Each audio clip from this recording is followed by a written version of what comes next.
Selamat malam. Malam. Oke. Gimana nih tadi di perjalanannya Ibu dan Adik? Habis maghrib berangkat kita, jadi agak macet karena barengan orang pulang kerja ya. Tapi alhamdulillah. Alhamdulillah sampai sini dengan selamat ya. Iya. Oke. Jadi sebelum memulai konseling, aku izin memperkenalkan diri. Nama aku Safira Maharani. Aku dari Universitas Atmajaya Jakarta, dan aku dari bimbingan konseling. Nah, sekarang Ibu dan Adik boleh bergantian untuk memperkenalkan diri terlebih dahulu. Mungkin dimulai dari Ibu. Ya, perkenalkan, nama saya Ibu Tita. Saya berusia 48 tahun. Saya mempunyai 2 anak. Yang pertama Farah, sedang kuliah. Yang kedua Tina, SMA. Oke. Mungkin Adik boleh berganti. Perkenalkan, saya sendiri Bina. Saya putri bungsu dari Ibu Tita. Saya berumur 17 tahun. Oke. Terima kasih sudah memperkenalkan diri Ibu Tita dan Dina. Sebelum memulai konseling, aku ingin memberitahu mengenai informed consent dalam konseling, yaitu persetujuan dalam konseling. Sesi konseling kita hari ini dimulai selama 30 sampai 45 menit. Nah, di dalam konseling ini bertujuan untuk mencapai tujuan-tujuan dalam konseling keluarga, dan Ibu Tita dan Dina boleh menceritakan hal apapun yang ingin Ibu sampaikan mengenai permasalahan keluarga yang menjadi masalah selama ini, dan Ibu Tita dan Dina tidak perlu takut kalau misalnya ceritanya saya sebarluaskan ke halayak ramai atau ke publik, karena saya menganut asas kerahasiaan dan kebebasan di dalam konseling. Apakah ada yang ingin ditanyakan? Tidak, berarti sudah jelas ya Ibu. Ya. Aku ingin bertanya mengenai skala perasaan yang Ibu rasakan dan Dina rasakan. Nah, skala 1 Ibu sedang tidak baik-baik saja, sedangkan skala 5 Ibu sedang merasa sangat baik. Di salah satu. Oke, berarti Ibu sangat merasa tidak baik ya hari Iya. ini. Oke. Bagaimana dengan Dina? Sama Kak, sekarang satu. Oke, berarti merasa juga tidak baik ya. Iya. Nah, mungkin Ibu dan Dina boleh bercerita mengapa perasaannya tidak baik hari ini. Dina boleh menceritakan terlebih dahulu mengapa perasaannya sedang tidak baik-baik saja. Ya, karena selama ini saya merasa sebagai ibu saya sudah memberikan yang terbaik buat anak-anak, tetapi kadang anak-anak merasa apa yang saya lakukan tuh salah aja gitu. Oke, Dina boleh bergantian menceritakan. Kalau saya sendiri tidak baik saja karena masalahnya dengan mama saya. Mama saya ini kayak kurang memahami saya, terus suka tiba-tiba marah-marah, jadi saya kurang baik gitu. Oke, berarti Dina merasa bahwa mamanya kurang memahami apa yang Dina rasakan ya. Iya. Oke, terjadi permasalahan antara Ibu dan Dina ya, bahwa Dina merasa Ibu tidak memahaminya. Bagaimana respon Ibu Tita mengenai pernyataan Dina? Ya, sebagai orang tua ya kita mau merasa sudah berusaha memahami anak, memberikan yang terbaik, sudah memberikan perhatian, kebutuhannya. Tapi kadang namanya beda generasi, beda pola pikir ya kan. Kadang apa yang anak sekarang ini kan kalau ditanya, kalau orang tua dulu kan serba khawatir, ditanyanya tuh detail, tapi anak sekarang kan kadang merasa capek dikit, aku lagi capek gitu. Sedangkan kita kan pengen tahu ya kegiatannya apa. Pokoknya orang tua tuh lebih pengen lebih memberi perhatian. Kadang anak menerimanya anak sekarang tuh lembari kata lebay kalau orang sekarang kan. Dengan orang tua ini kan pengennya memberikan perhatian loh, seperti gimana tadi ini. Kadang jawabannya nanti mah aku capek gitu. Seperti itulah. Berarti saya ibu sudah memulai komunikasi atau membangun komunikasi yang baik kepada Dina ya. Iya. Cuma respon Dina terkadang acuh tak acuh atau ya emosi lah ya dengan pertanyaan ibu gitu. Nah, bagaimana menurut Dina mengenai hal tersebut? Apa yang Dina rasakan sehingga Dina merasa komunikasi dengan mama tidak baik? Ya itu kan kayak mungkin mama bicaranya mungkin gak baik ya, jadi kayak tiba-tiba banget nih kalau misalkan apa kayak Dina bla gitu. Jadi kan saya jadi kayak lebih kayak kenapa nih gitu. Terus saya juga karena mama saya jadi kayak gitu, saya merasa ya tambah gak enak lagi, jadi saya meresponnya dengan seperti itu. Oke, berarti Dina merasa bahwa ada cara mama yang kurang tepat untuk Dina ya. Oke, tetapi Ibu Tita sudah merasa bahwa Ibu Tita sudah memberikan perhatian yang tepat lebih untuk Dina ya. Oke, apa sih penyebab awal yang membuat komunikasi Dina dan Ibu Tita tidak baik? Mungkin Dina boleh ceritakan terlebih dahulu. Mungkin permasalahannya ya tadi mama saya marah-marah, terus mungkin mama saya tuh lebih cenderung kepada kakak saya. Saya merasanya seperti itu karena apapun itu dia lebih apa-apa tuh kakak gitu. Jadi nanti saya lebih ke bapak saya gitu jadinya karena hal tersebut gitu Kak. Oke, jadi Dina ada perasaan bahwa mama lebih berpihak ke kakak ya dibanding ke Dina, dan akhirnya Dina lebih dekat dengan bapak. Iya. Apa sih bentuk-bentuk kedekatan yang Dina bangun dengan bapak? Mulai dari cerita sehari-hari aja sih Kak, gimana, terus cerita ya mungkin saya menuangkan semuanya ya, jadi kayak mungkin saya kesel atau gimana, jadi saya lebih cerita ke bapak saya gitu. Oke. Bagaimana dengan Ibu Tita? Mungkin apa yang Ibu Tita rasakan sehingga komunikasi dengan Dina tidak berjalan dengan baik?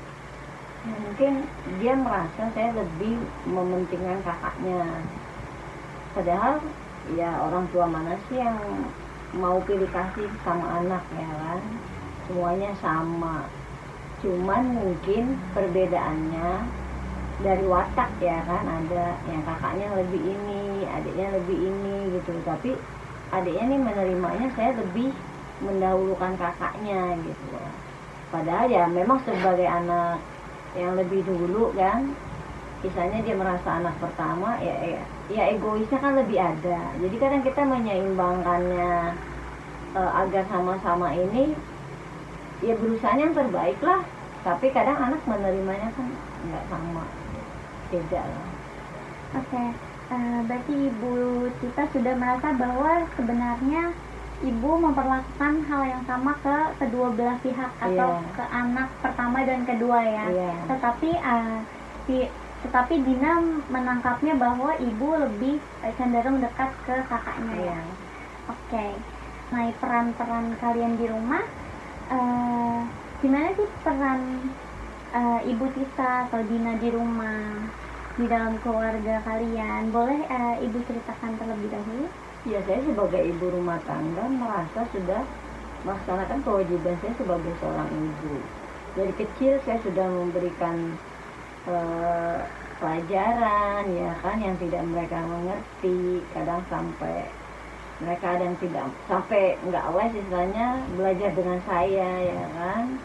Setelah mereka dewasa mengingatkan tugas apa yang belum dikerjakan ya kan, apakah ada yang belum dikerjakan di sekolah, apa di kegiatan luarnya atau di rumah ya kan, apa yang belum mereka ini gitu loh, kayak gitu. Oke, berarti ibu sudah menjalankan tugas-tugas ibu rumah tangga dengan baik lah. Iya. Bagaimana dengan Dina perannya di rumah? Kalau di rumah saya seperti biasa sih Kak.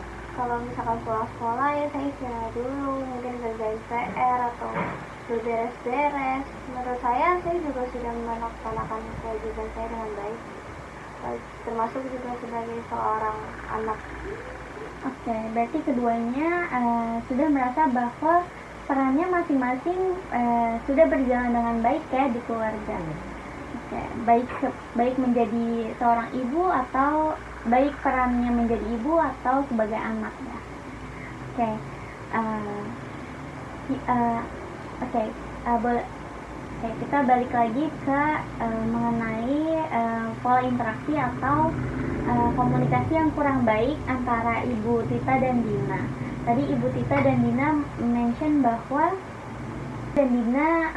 bahwa keadaan kalian atau interaksi kalian sedang tidak baik-baik saja.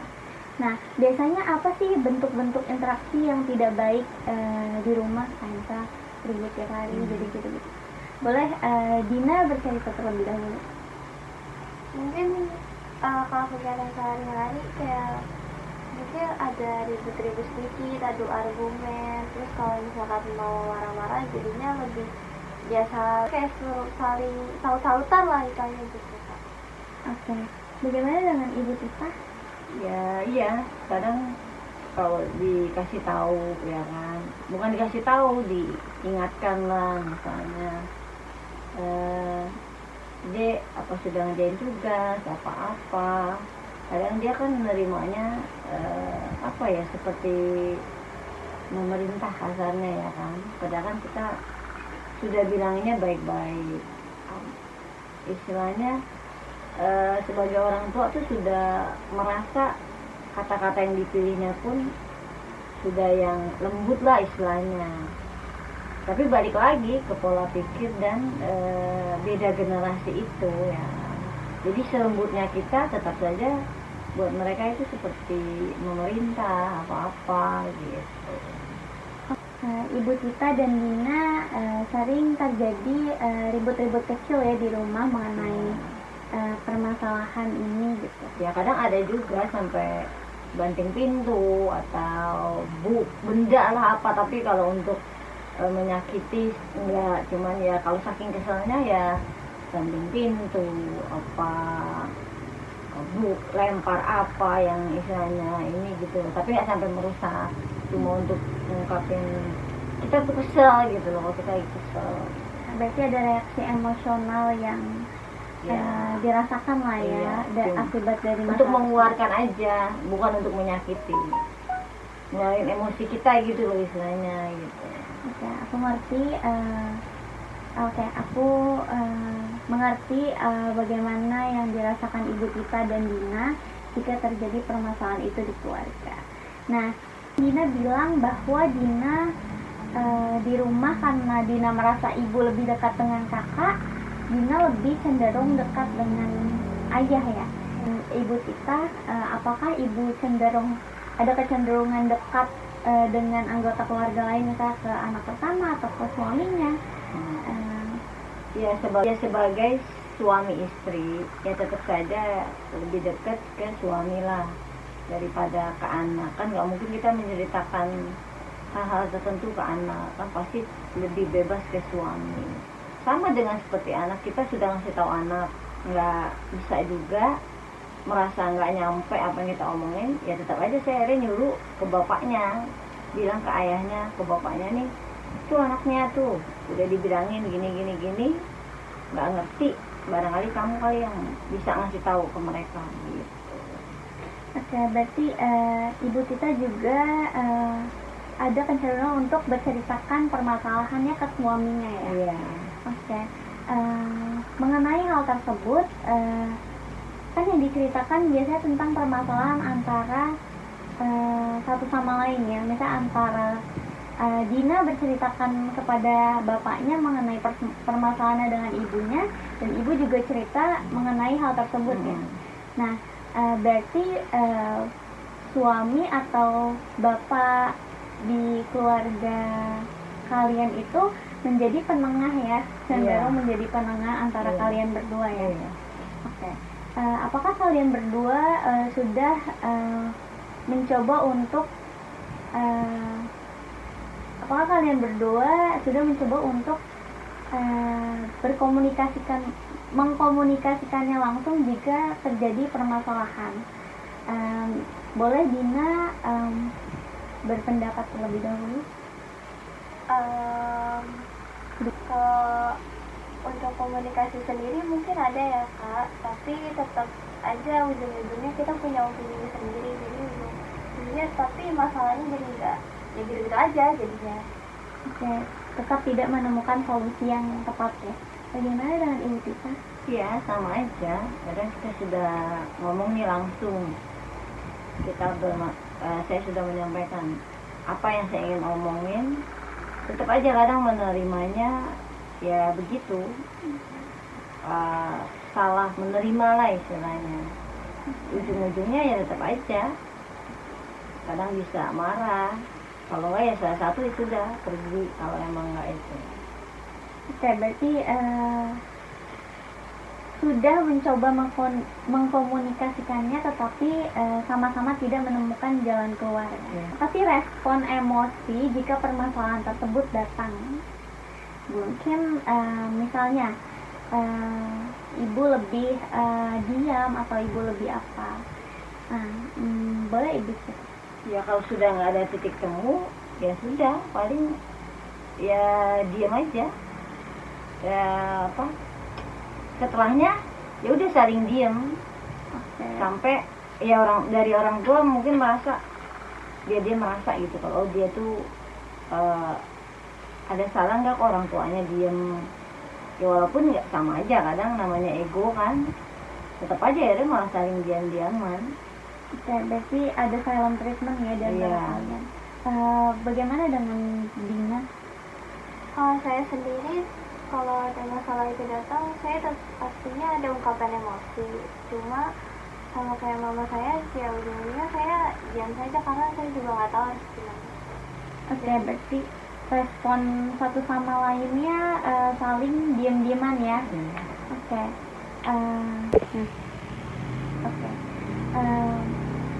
Berarti respon emosi yang ibu dan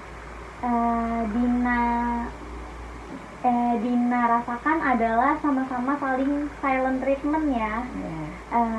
Tetapi apakah Ibu Tita dan Dina merasa bahwa hal tersebut tidak bisa hal tersebut akan berdampak tidak baik jika terus-terusan dilakukan di dalam keluarga ibu? Apakah Ibu Tita merasakan hal tersebut atau tidak? Ya pastinya lah, sebagai orang tua nggak enak lah. Sebenarnya juga nggak mau, dan anak juga ya dijamin anak kan juga nggak enak kan. Ya sebenarnya tahu kalau itu kan berdampak nggak baik, tapi kadang kita juga sudah saking keselnya bingung juga ya kan, bagaimana ini nggak ada titik temunya gitu. Bagaimana dengan Dina? Sama seperti mama, jadi saya seperti mama, saya sendiri juga merasa nggak baik gitu ya kalau misalkan terus kayak gini. Tapi ya sama aja karena kita kan tersebut emosi ya, pastinya kita kesel, marah, itu pasti pengen banget diungkapin. Cuma ya aku juga bingung karena harus gimana. Ya ujung-ujungnya tetap aku juga marah karena mama, walaupun tahu ujung-ujungnya nggak baik. Oke. Berarti Ibu Tita dan Dina sudah menyadari bahwa sebenarnya hal itu tidak baik jika diteruskan ya di dalam jika pola itu diteruskan ya di dalam keluarga ibu. Oke. Mungkin selanjutnya aku ingin bertanya mengenai apa sih yang akan Ibu Tita dan Dina lakukan ke depannya untuk memperbaiki relasi atau komunikasi yang sekiranya sekarang sedang tidak baik-baik saja nih. Nah, boleh mungkin Ibu Tita terlebih dahulu.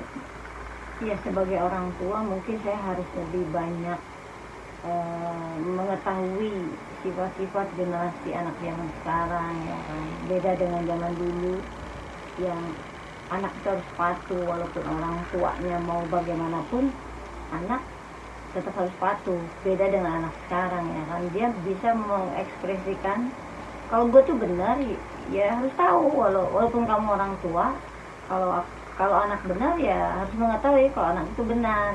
Mungkin sebagai orang tua harus lebih bijak, lebih memahami psikolog anak yang anak sekarang kan katanya lebih lebih mentalnya tuh lebih sensitif, lebih. Kalau anak zaman dulu kan dibentak orang tua aja ini kan istilahnya kebal lah istilahnya. Kalau anak sekarang kan dimarahin dikit aja udah gimana gitu ya. Mungkin sebagai orang tua harus lebih peka terhadap anak. Cara penyampaiannya pun mungkin harus lebih memahami nih, kalau anak lagi capek nih udah diemin dulu, nggak usah ditanya gitu. Yang mungkin seperti itu ke depannya. Oke, baik Ibu Tita. Saya mengapresiasi apa yang Ibu Tita sampaikan tadi, karena sebenarnya Ibu Tita sudah mulai memahami cara-cara untuk berinteraksi dengan setiap anggota keluarga ya sebenarnya, karena sudah mulai merefleksikan juga apa yang harus dibenarkan dan apa yang salah gitu. Dan Ibu Tita sudah menyadari hal tersebut untuk diperbaiki ke depannya. Nah, sekarang bagaimana dengan Dina? Apa yang ingin diperbaiki ke depannya? Mungkin kalau untuk diperbaiki juga saya pastinya introspeksi diri ya Kak. Terus habis itu saya juga harus lebih bisa mengatur emosi.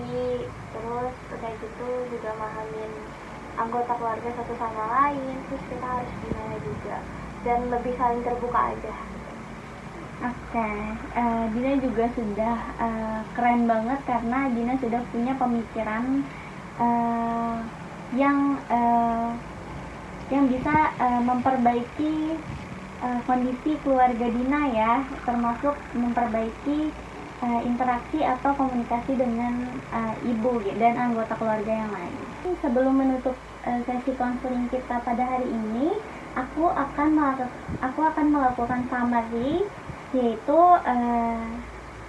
dalam sesi satu konseling kita hari ini, Ibu Tita dan Dina sudah menceritakan mengenai kondisi keluarga yang sedang kalian alami nih. Nah, kondisi keluarga yang kalian sedang alami, Tita dan Dina menceritakan bahwa komunikasi atau pola interaksinya sedang tidak baik-baik saja karena saling merasa persepsinya sama-sama benar nih ya. Antara Ibu Tita merasa benar, sudah berperan sebagai ibu yang baik, begitu juga Dina yang sudah berperan sebagai anak yang baik, tetapi karena ada hal-hal lain yang menyebabkan interaksi atau komunikasi Ibu Tita dan Dina kurang baik ya, karena ada persepsi yang salah ya antara kalian berdua. Hal tersebut juga berdampak mengenai emosi di dalam keluarga, yaitu tadi saling silent treatment, kalau misalnya treatment, terus sehari-hari juga sering ribut-ribut ya terkadang.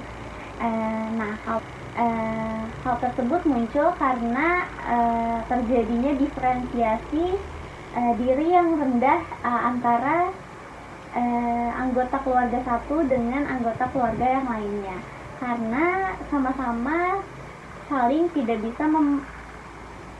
bisa membedakan apa itu perasaan dan pikiran di dalam sebuah keluarga. Jadi itu semua dicampur aduk menjadi satu, yang akhirnya jadi masalah yang tidak akan pernah terselesaikan.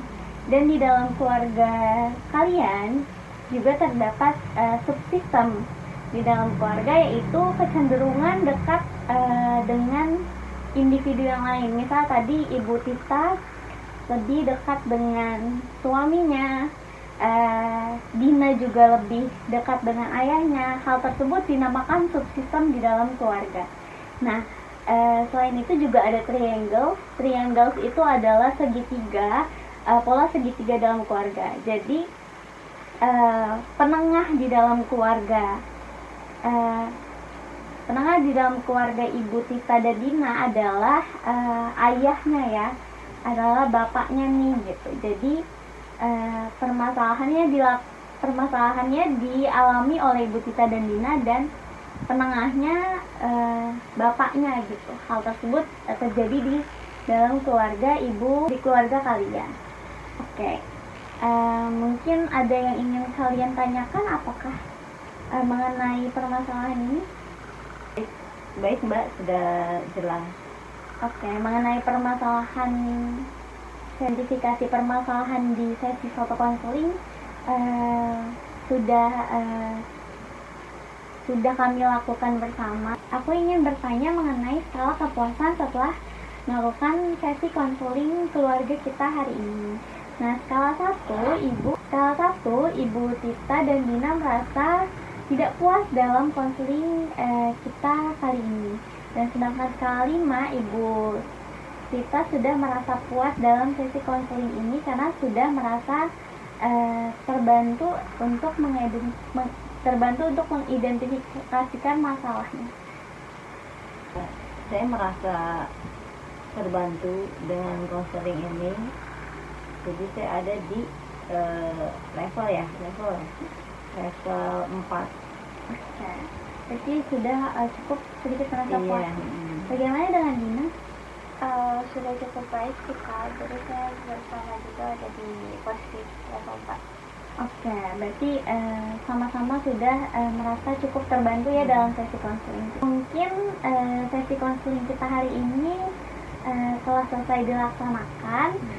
Sebelumnya aku ingin mengapresiasi Ibu Tita dan Dina karena sudah mau kooperatif dalam menceritakan masalah yang terjadi di dalam keluarga kalian dan sudah mau terbuka mengenai apa yang menjadi masalah di dalam keluarga kalian. Nah, tetapi ada beberapa hal yang mungkin sebenarnya belum terselesaikan nih antara permasalahan Ibu Dina dan Tita mengenai cara-cara nantinya untuk membangun pola interaksi atau komunikasi yang baik. Nah, hal tersebut bisa kita lakukan di sesi kedua konseling. Apakah Ibu Tita dan Dina bersedia untuk melakukan sesi kedua konseling? Insya Allah. Oke, berarti bersedia ya. Mungkin jadwalnya boleh boleh sama seperti hari ini di minggu depan. Nanti dikabarin. Oke, berarti nanti kita akan melakukan sesi kedua konseling kita ya di minggu depan.